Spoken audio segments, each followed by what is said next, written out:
नमस्कार साथियों, स्वागत है आपका अपने YouTube चैनल स्टार स्टडी पर। तो दोस्तों, आज हम राजस्थान बीएसटीसी के लिए 500 इम्पोर्टेंट प्रश्नों के बारे में बात करेंगे जो आपके हर बार परीक्षा में रिपीट होता है। और यह सभी प्रश्न बीएसटीसी के एग्ज़ाम में आने लायक प्रश्न, इसलिए वीडियो में अंत तक बने रहे। तो चलो वीडियो को शुरू करते हैं।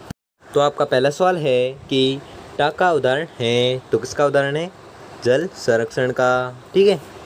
अगला सवाल है कि वर्ष 1961 की जनगणना रिपोर्ट के अनुसार राजस्थानी भाषा की कुल बोलियाँ कितनी हैं? तो आपको याद रखना है, बोलियाँ हैं 73। ठीक है। कौन सी जनगणना रिपोर्ट के अनुसार? तो 1961 की जनगणना रिपोर्ट के अनुसार। अगला सवाल है कि महाराणा मेवाड़ चैरिटेबल फाउंडेशन का मुख्यालय कहाँ पर है? तो आपको याद रखना है, यह मुख्यालय उदयपुर में। ठीक है। कौन सा मुख्यालय? महाराणा मेवाड़ चैरिटेबल फाउंडेशन का मुख्यालय। अगला सवाल है कि राजस्थान की पहली पवन ऊर्जा परियोजना कहाँ पर स्थापित हुई? तो आपको याद रखना है, यह स्थापित हुई अमर सागर में। ठीक है। कौन सी परियोजना? पवन ऊर्जा परियोजना। अगला सवाल है कि निम्न में से किस नदी को आकड़ा, नारा, रैणी के नाम से भी जाना जाता है? तो आपको याद रखना है, यह जाना जाता है सरस्वती नदी को। किन नामों से जाना जाता है? आकड़ा, नारा एवं रैणी के नाम से जाना जाता है। अगला सवाल है कि स्वामी दयानंद सरस्वती ने उदयपुर में निम्न में से कौन सी सामाजिक संस्था स्थापित की? तो आपको याद रखना है, यह स्थापित की थी वैदिक मंत्रालय। ठीक है। वैदिक मंत्रालय सामाजिक संस्था की स्थापना किसने की? तो आपको याद रखना है, यह की थी स्वामी दयानंद सरस्वती ने। अगला सवाल है कि खलजी मस्जिद, जिसे हजीरा वाली मस्जिद के नाम से भी जाना जाता है, यह किस जिले में स्थित है? तो आपको याद रखना है, यह स्थित है नागौर जिले में। कौन सी मस्जिद? खलजी मस्जिद।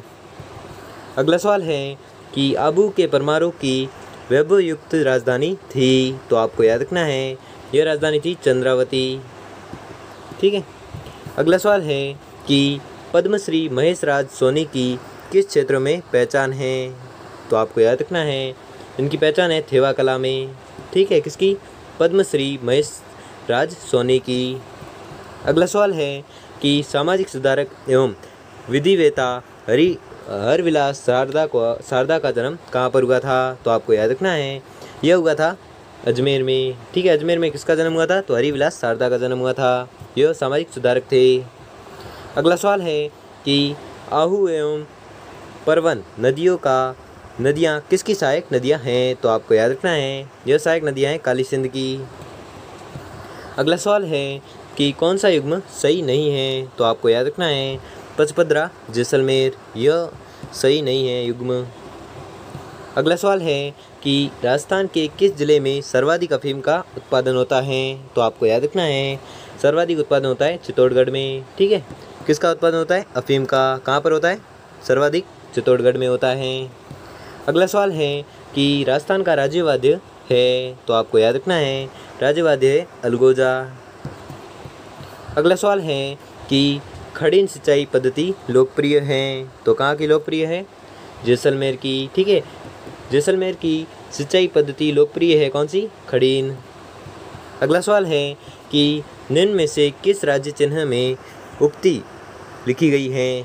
जो दृढ़ राखे धर्म को तीही राखे करतार, अर्थात जो दृढ़ता से धर्म की रक्षा करता है, भगवान एकलिंगनाथ जी उसकी रक्षा करते हैं। तो आपको याद रखना है, यह किसका राज्य चिन्ह है? तो आपको याद रखना है, यह है मेवाड़ का। ठीक है। राज्य चिन्ह में उक्ति लिखी गई है। कहाँ पर? मेवाड़ में। अगला सवाल है कि जयपुर प्रजामंडल के प्रथम अधिवेशन के अध्यक्ष कौन थे? तो आपको याद रखना है, यह थे इनमें से कोई नहीं। अगला सवाल है कि पशुपालन के प्राचीनतम साक्ष्य किस सभ्यता से मिले हैं? तो आपको याद रखना है, यह मिले हैं बागोर से। ठीक है। किसके साक्ष्य मिले हैं? पशुपालन के प्राचीनतम साक्ष्य मिले हैं। अगला सवाल है कि पृथ्वीराज तृतीय किस चौहान वंश से संबंधित था? तो आपको याद रखना है, यह संबंधित था शाकंभरी चौहान वंश से। कौन? पृथ्वीराज तृतीय। अगला सवाल है कि राजस्थान के उस राज्य का नाम बताइए जिसमें अंग्रेजी शासन के पूर्व ही 1698 ईस्वी में वास्तविक लोकतंत्र की स्थापना अमर शाही रेख द्वारा ही कर दी थी, जो देश आज़ादी तक विद्यमान रही थी। तो आपको याद रखना है, वह राज्य था मेवाड़। ठीक है। वह राजस्थान के मेवाड़ राज्य वह राज्य था जिसमें अंग्रेज शासन के पूर्व ही 1698 ईस्वी में वास्तविक लोकतंत्र की स्थापना अमर शाही रेख द्वारा ही कर दी गई थी, जो देश आज़ादी तक विद्यमान रही। ठीक है, तो वह कौन सा राज्य था? मेवाड़ राज्य। अगला सवाल है कि राजस्थान में जीरे का सर्वाधिक उत्पादन निम्न में से किस समूह में होता है? तो आपको याद रखना है, यह होता है बाड़मेर, जालोर, नागौर और पाली समूह में होता है। किसका सर्वाधिक उत्पादन? तो जीरे का सर्वाधिक उत्पादन होता है। ठीक है, कौन सा समूह? बाड़मेर, जालोर और नागौर और पाली।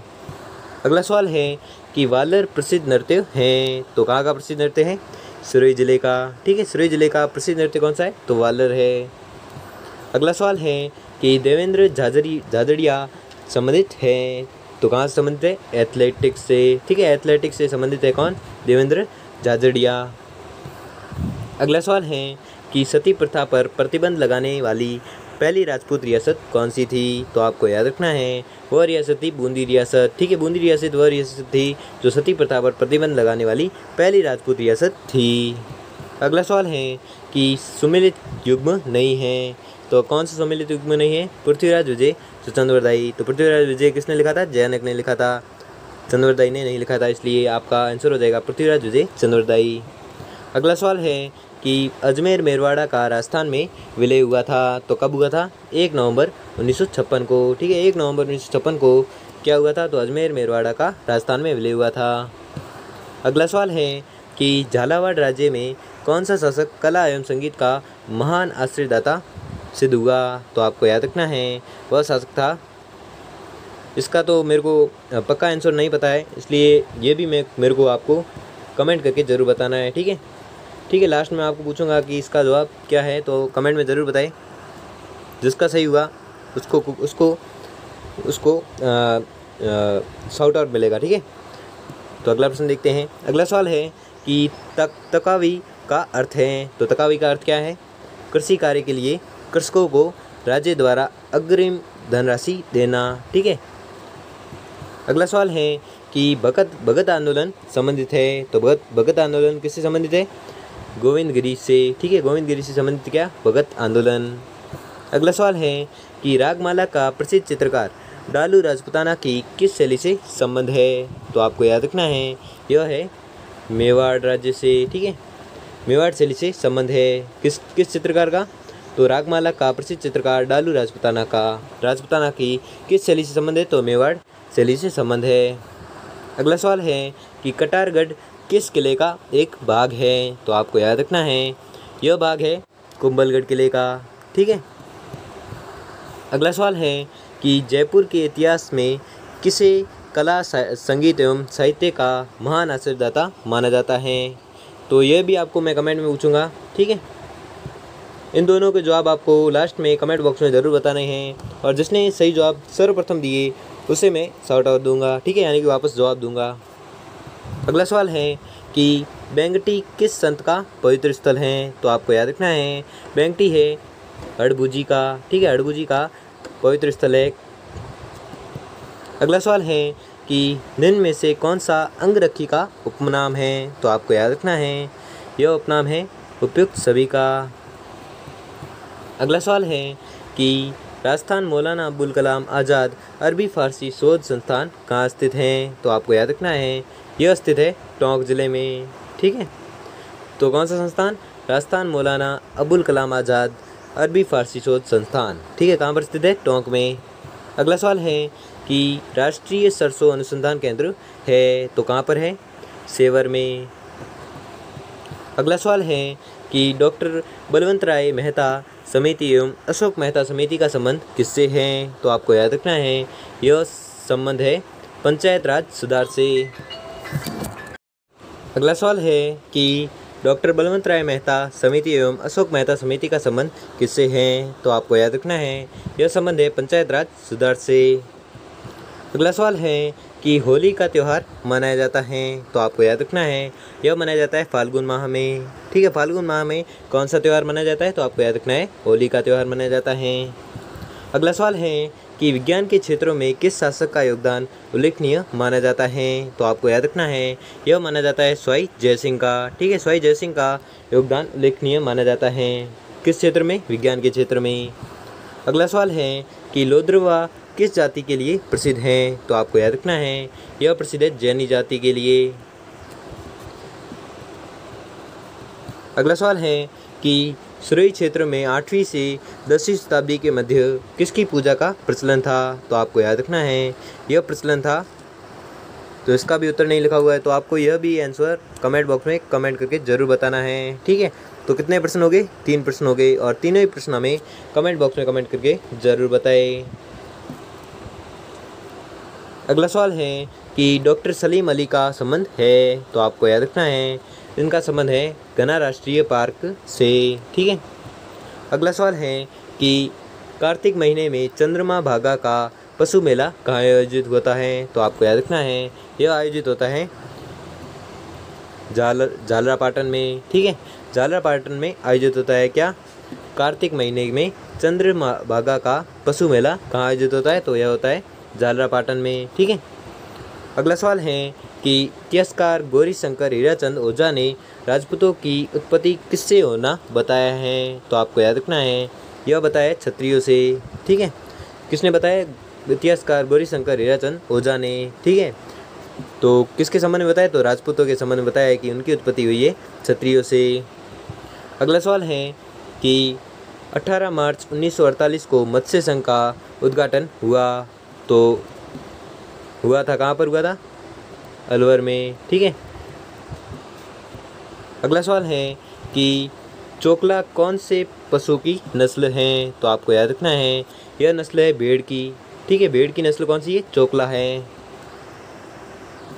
अगला सवाल है कि लच्छी राम किस ख्याल से संबंधित है? तो आपको याद रखना है यह संबंधित है कूचामणि से, ठीक है। कौन? लच्छी राम।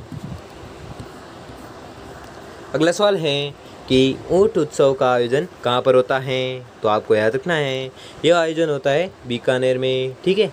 बीकानेर में किस उत्सव का आयोजन होता है? तो आपको याद रखना है ऊंट उत्सव का आयोजन होता है कहाँ पर? बीकानेर में। अगला सवाल है कि तर्रे सरपंच बालाबंदी दुगदुगी गोसपेच पछेवड़ी लटकन फतेहपेच आभूषण शरीर के किस भाग में धारण किए जाते हैं? तो आपको याद रखना है यह धारण किए जाते हैं पगड़ी में। अगला सवाल है कि निम्न में से किस मंदिर को झारखंड बैजनाथ के नाम से जाना जाता है? तो आपको याद रखना है वह मंदिर है सारनेश्वर महादेव का मंदिर, ठीक है, जिसे झारखंड बैजनाथ का मंदिर के नाम से जाना जाता है। तो दोस्तों आपको 50 प्रश्न दिए थे, जिसमें से आपने कितने प्रश्न सही किए हैं? और अगर आपने तीनों प्रश्नों का आंसर अभी भी दे दिया है तो बहुत अच्छा। और अगर आपको वीडियो अच्छा लगा हो तो वीडियो को लाइक और चैनल को सब्सक्राइब कर लीजिए। धन्यवाद।